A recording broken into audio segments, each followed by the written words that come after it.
Have you ever sat across from someone who speaks with absolute certainty, as if every thought that leaves their lips is carved in stone? They lean forward, shoulders firm, voice unwavering, explaining a topic they barely understand. You listen, not because they are convincing, but because their confidence is so bold, so unshakable, that it almost feels like truth. And yet, somewhere in the quiet space behind your eyes, something whispers they don't actually know. And still, they believe they do.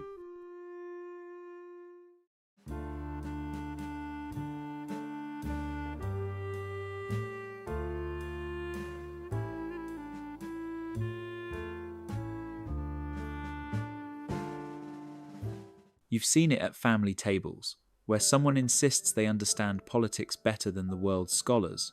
You've heard it in classrooms, where a student corrects a teacher while holding nothing but fragments of overheard information. You've even encountered it within yourself, those moments when you believed you understood a person, a situation, an idea, only to later realize how blind you were.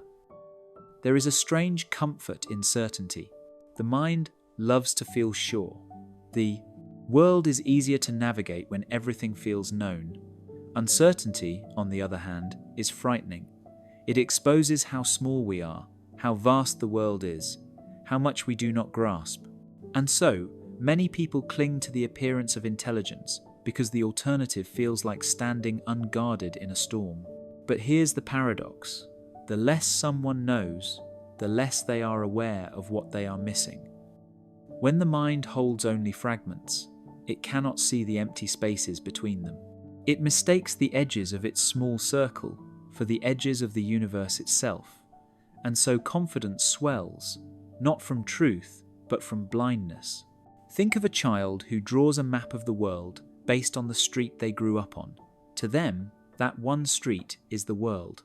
And as they grow, unless something forces them to question, to expand, to doubt, they carry that same map inside them, defending it, protecting it, refusing to redraw it, even when shown new horizons. We all do this, every one of us. There are places in your mind where you believe you already understand, and because of that belief, you have stopped learning. It is not stupidity, it is human instinct. The instinct to feel safe within the boundaries of what we think we know.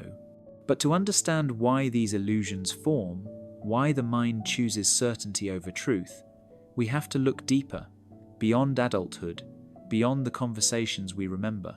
We must go back to the quiet beginnings, to the earliest years where identity was shaped in the shadows of childhood, and so the real story begins there. Have you ever noticed how early the hunger to be seen as smart begins? Picture a child sitting at a small wooden table, crayons scattered like fallen leaves. They draw something, a sun, a house, a crooked tree.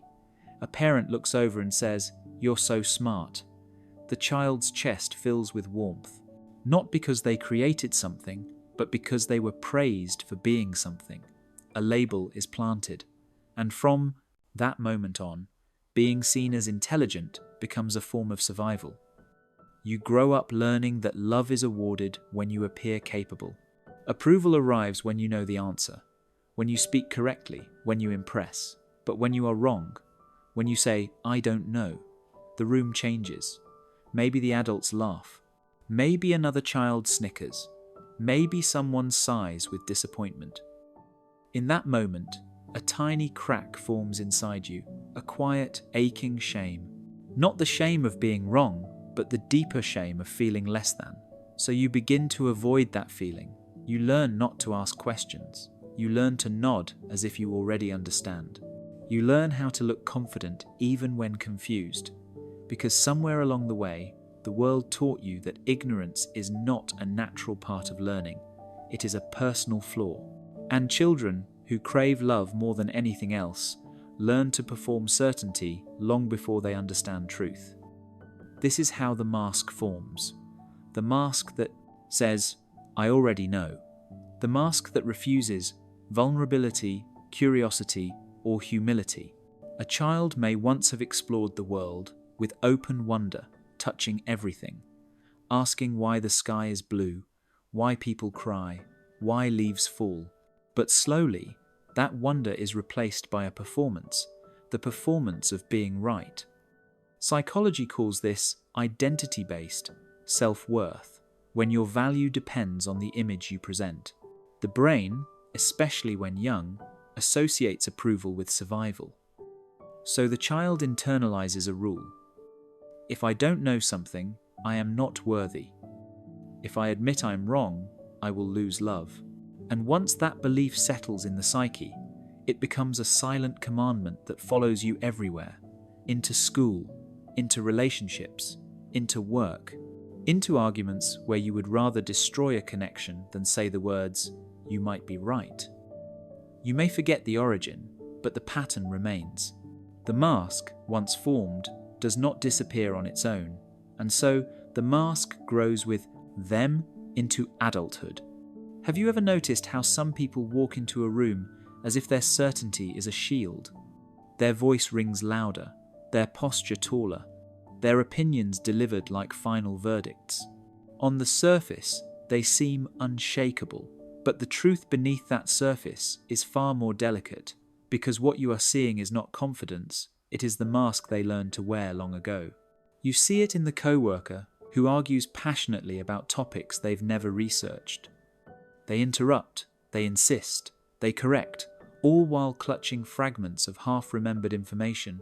They are not trying to be arrogant, they are trying to survive. They are terrified of being seen as unprepared, uninformed, or ordinary, so they perform knowledge instead of pursuing it. You see it in relationships too. The partner who cannot apologize not because they lack empathy, but because admitting fault feels like crumbling. Their entire identity is wrapped in being right. For them, "I'm sorry" sounds like "I am unworthy." So they choose conflict instead of vulnerability. They defend the mask, even when it destroys the intimacy they crave. And sometimes you see it in a friend. The one who always explains, always advises, always teaches, yet rarely listens. They lecture not because they see themselves as superior, but because silence would force them to confront how much they don't truly know.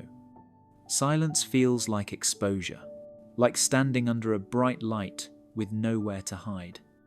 Psychologically, this is the difference between knowing about something and understanding it. Knowing about something can be memorized, performed, repeated like a script. But understanding requires humility, curiosity, the willingness to sit inside uncertainty without flinching. And for the person who built their identity on being the smart one, uncertainty is unbearable. So, the mask tightens. It becomes easier to speak confidently than to question, easier to defend beliefs than examine them, easier to appear intelligent than to risk learning, because learning requires the courage to say, "I don't know." And to someone who fears inadequacy, those three words feel like standing on the edge of a cliff with no railing. So, the adult continues performing the child's lesson, the lesson that being wrong is dangerous, the lesson that love and respect depend on being right. The mask grows heavier, but they keep wearing it because they don't know who they are without it. Yet psychology has studied this phenomenon closely. Have you ever wondered why the people who know the least often speak the loudest, while those with true expertise hesitate, reflect, and question themselves? It feels backwards, almost unfair, like the world has inverted the meaning of intelligence. But psychology has a name for this phenomenon, a quiet trap the mind falls into without ever realizing it. The Dunning-Kruger Effect describes a simple but haunting truth. When you know very little about something, your mind cannot see what it is missing. The knowledge you lack includes the knowledge of your own ignorance. So the person with limited understanding feels strangely certain. Their world is small, but because they cannot see beyond its borders, they mistake its edges for the horizon itself. Meanwhile, the person who has studied deeply, who has wrestled with complexity and uncertainty, becomes increasingly aware of how vast the unknown truly is. The more they learn, the more they understand how much remains beyond their grasp. And so, paradoxically, The intelligent often doubt themselves, while the uninformed feel sure. Neuroscience suggests that the brain rewards certainty. Whenever you speak as though you know, the brain releases a subtle sense of pleasure, a reassuring internal warmth that whispers, "Yes, this is safe. This is correct." Certainty feels good. It feels stabilizing. It gives you a sense of identity and belonging. Accuracy, on the other hand, requires humility. It demands facing confusion, discomfort, and the limits of your understanding, experiences the brain interprets as threat. So the mind often prefers confidence over truth. Social psychology adds another layer, the ego-protective bias. To admit, "I don't know," can feel like exposing a wound. To say, "I was wrong," can feel like stepping barefoot onto cold stone. The mind shields you with a comforting illusion, not out of malice, but out of self-preservation. You believe you understand, because believing feels safer than questioning. And so, a person begins to defend their shallow knowledge as if it were a fortress, when in reality it is only a fragile shell. They cling to opinions, not because those opinions are well-formed, but because they are familiar. They reject new information, not because it is untrue, but because it threatens the identity they have built. This is the trap, a mind that does not know enough to recognize its own blindness, yet feels utterly convinced it sees clearly. But beneath this confidence lies a dark shadow. Have you ever met someone who seems trapped inside their own certainty? They speak with conviction, defend every belief like it is sacred, and react to disagreement as though it were a personal attack. They are not protecting truth, they are protecting themselves. Because somewhere along the line, their identity fused with the illusion of being right. Imagine a room lined with mirrors. Not mirrors that show reality, but mirrors that reflect only the person's own beliefs, their own opinions, their own worldview. Everywhere they turn, they see confirmation of what they already think. Every reflection tells them, "Yes, you are correct. Yes, you understand. Yes, you are intelligent." This is the prison of false intelligence, a room where no new light enters. A mind that sees only itself can never grow. To grow, you must first admit there is more to learn. But for someone whose value rests on appearing intelligent, ignorance feels like humiliation, so they avoid it. They avoid new information that challenges them. They avoid conversations where they might be proven wrong. They avoid introspection, silence, reflection, because silence leaves space for doubt, and doubt feels dangerous. And this doesn't just harm them, it harms everyone around them. In relationships, they cannot truly listen. Every discussion becomes a debate. Every emotional moment becomes a defense. Every disagreement becomes a threat. You cannot feel connected to someone who listens only to respond, never to understand. Their need to be right suffocates intimacy like a choking vine around a growing tree. Their world becomes small, rigid, predictable, and fragile, because anything that contradicts their internal narrative has the power to shatter them. Their confidence is not confidence, it is a shell made of thin glass. One crack, one moment of undeniable truth, and the entire identity they have spent years performing begins to collapse. Psychologically, this is a form of self-preservation. The ego builds walls, not to trap others out, but to keep the self from crumbling. Yet the tragedy is that the very walls built for protection become the walls of isolation. You become a prisoner of your own certainty, a warden and inmate at the same time. And the saddest part is, they don't know they're trapped. They think they're free, they think they're strong, they think they're wise. But wisdom is impossible where curiosity has died. Growth is impossible where doubt is forbidden. And society, instead of helping, often makes this worse. Have you noticed how the world seems to listen not to the wisest person in the room, but to the one who speaks the fastest, the loudest, and with the least hesitation? It's as if truth no longer matters. only volume does. In today's culture, confidence has become a currency more valuable than understanding. And so, people learn to sound sure long before they ever learn to be sure. You see this everywhere, on social media, where opinions are fired like bullets, quick and reckless. The platforms reward whoever can deliver the sharpest take, the most dramatic claim, the boldest certainty. The algorithm does not ask, "Is this thoughtful?" It asks, "Is this loud enough to keep people watching?" And so, the quiet thinkers, the reflective ones, the ones who know how much they still do not know, are drowned beneath a tide of noise. We have built an entire culture on performative intelligence. Being smart is no longer about seeking truth. It's about looking like you already have it. People learn to speak in confident tones, to throw around concepts they barely understand, to sound educated rather than be educated. The world applauds the performance because the performance is entertaining. But wisdom does not perform. Wisdom is slow. Wisdom is quiet. Wisdom lives in silence, observation, patience.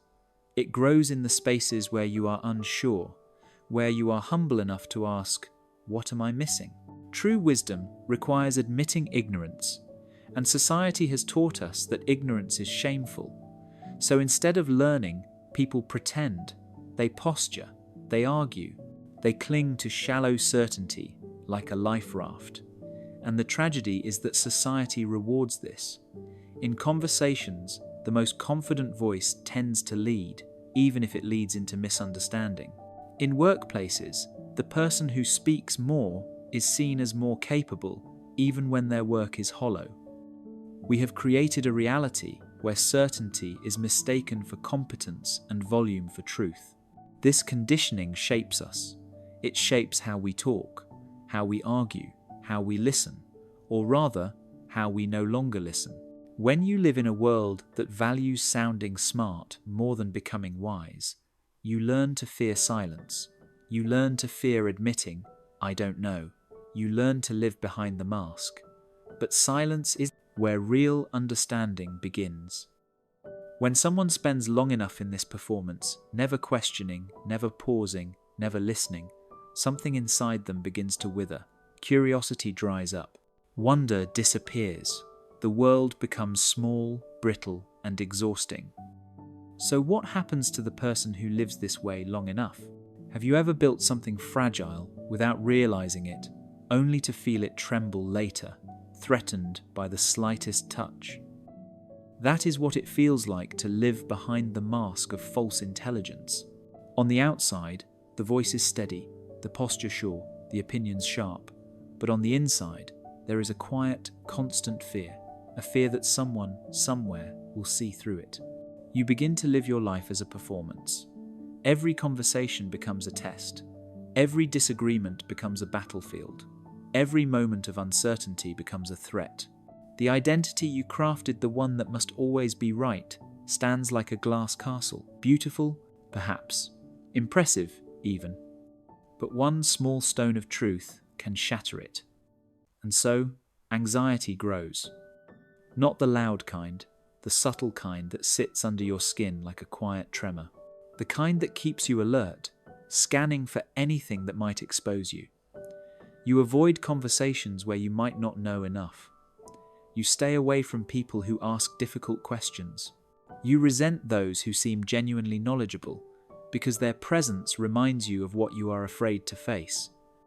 Isolation follows, slowly and quietly, not because you want to be alone, but because intimacy requires honesty, and honesty requires vulnerability. To be close to someone, truly close, you would have to say, "I don't know, I'm unsure, I'm still learning."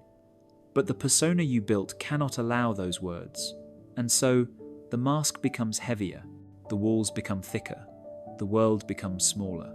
Your identity grows more fragile with time, not stronger.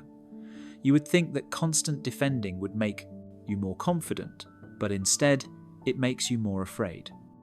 Because deep down, you know the truth.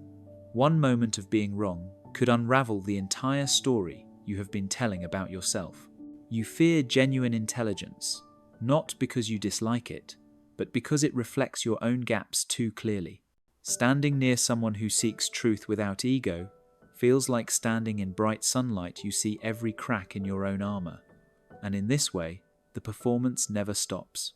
You become an actor in your own life, rehearsing certainty, rehearsing superiority, rehearsing control, all to avoid the simple truth that you, like everyone else, are still learning. But a life built on performance cannot nourish the heart. It cannot breathe. It cannot heal. Eventually, the mask begins to suffocate the person beneath it, yet there is a way out. A path back to real growth. Have you ever felt the quiet relief that comes when you finally stop pretending? When you let the weight you've carried for years gently fall to the ground? The surprising freedom in the words, "I don't know." It seems small, almost insignificant, but it is the doorway to everything the false self could never reach. Curiosity begins where certainty ends.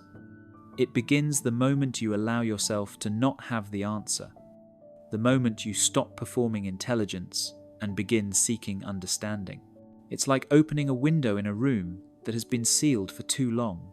Fresh air rushes in, the world expands, the mind stretches. Suddenly, everything becomes wider, deeper, richer. You start to ask questions again, not to prove yourself, but to explore. You listen, not to reply, but to understand. You no longer enter conversations as if they are battles to be won. You enter them like gardens to be walked through. Every perspective becomes a flower, every insight a doorway, every contradiction a chance to learn something new. Psychology suggests that true intelligence is not measured by how much you know, but by your willingness to revise yourself. The brain grows through doubt, through uncertainty, through curiosity. The very neural pathways that form complex reasoning are strengthened when you say, "Let me look deeper," instead of, "I already know." In other words, the moment you stop defending your identity, your mind becomes free to grow. There is a humility here, but not the kind that diminishes you. It is a humility that makes you larger, stronger, more expansive. A person who can admit what they don't know is unbreakable because their identity is not built on being right, it is built on becoming wiser. Their self-worth is rooted in evolution, not performance. Imagine speaking without needing to impress. Imagine learning without needing to win. Imagine understanding yourself not as a finished being, but as something alive, dynamic, unfolding, like a river that shapes itself anew each day. When you replace certainty with curiosity, life stops being a stage play, and becomes a journey. You no longer fear the unknown, you move toward it. You no longer fear being wrong, you see it as refinement. You no longer fear intelligence in others, you welcome it, because it feeds you instead of threatens you. And when someone embraces this, something beautiful happens. Have you ever stood at the edge of the ocean and realized how small you are? The waves move with a rhythm older than memory, older than language. The horizon stretches farther than your eyes can follow. In that moment, certainty melts. You no longer need to claim you understand the world. You simply stand there, humbled, aware, and deeply alive. This is what wisdom feels like. Not loud, not proud, not defensive, but spacious. The truly wise do not rush to prove themselves. They do not cling to being right. They are not terrified of being seen as incomplete. They know that to be human is to be unfinished, to be curious, to be learning. Their intelligence is not a wall. They hide behind it, is a window through which they see more clearly. There is a softness here, a quiet strength. The wise listen more than they speak. They do not interrupt the world, they receive it. When others argue to win, they listen to understand. When others cling to rigid beliefs, they hold theirs gently, knowing that life is always bigger than any idea. Their humility is not weakness. It is maturity, it is depth, It is the kind of strength that does not require armor. Psychology calls this intellectual humility, the awareness that your knowledge is always partial. The mind grows when it acknowledges its limits. Just as a plant cannot grow in soil that is packed too tightly, the mind cannot expand when gripped by certainty. Curiosity loosens the soil. Humility lets new roots form. There is peace in letting go of the performance. You no longer have to protect an identity built on being the smart one. You no longer fear being corrected. You welcome it, because every correction is an opening. You no longer pretend to know, and in that honesty, you begin to truly learn. Imagine living your life like the person at the ocean's edge. You do not try to control the waves. You simply witness their movement. You do not pretend to know how deep the water goes. You simply stand in awe. The world becomes richer, not because you grasped it, but because you allowed it to be vast. And in conversations, in decisions, in the quiet of your thoughts, something shifts. You begin to ask more than you answer. You begin to explore more than you assume. You begin to understand more than you insist. And perhaps this is the heart of wisdom. The smartest person in the room is usually the one asking questions, not the one giving answers.